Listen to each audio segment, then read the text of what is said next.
పోటీ చేస్తాం. వైనాట్ 175 170 సీట్లు గెలవాలి, మన బ్రహ్మాండంగా ఉందని చెప్తున్నాడు.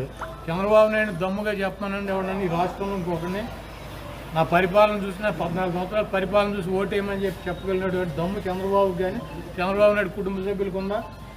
4 సంవత్సరాలు అధికారంలో ఉండి 4 సంవత్సరాలు జగన్మోహన్ రెడ్డి గారు స్పష్టంగా చెబుతున్నాడు కదా, నా పరిపాలన నచ్చితే నేను వస్తే మీకు మంచి జరుగుతుంది అనుకుంటే మీరు ఆలోచించి ఓటేయమని చెబుతున్నాడు. ఇంకెంతకన్నా ఏం అడగాలి? కొడాలి నాని గారు ఇన్ని రోజులు ఏమైపోయారు?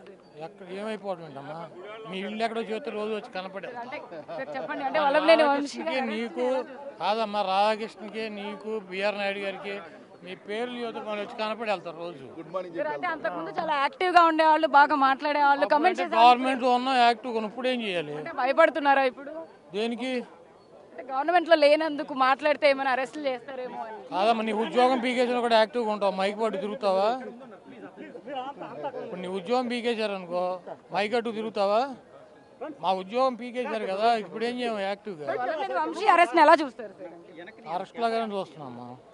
ఏముంది, ఇవన్నీ మామూలుగా చిన్న చిన్న విషయాలు.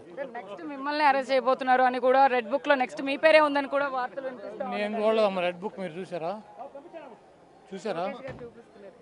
నాకు చూపించలే, మీకు చూపించాడా? పార్టీలో అయితే మీరు ఉన్నారు కదా. ఏ పార్టీలో?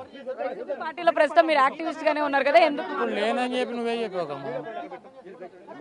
అమ్మ ఈ రెడ్ బుక్కులు బ్లూ బుక్కులకి ఏం ఉపయోగం లేదు. 3 కేసులు మీ మీద ఫైల్ అయినాయని కూడా 3 కాదు 30 చేసుకొని అమ్మాయి లాయర్లు ఎంతమంది ఉన్నారు?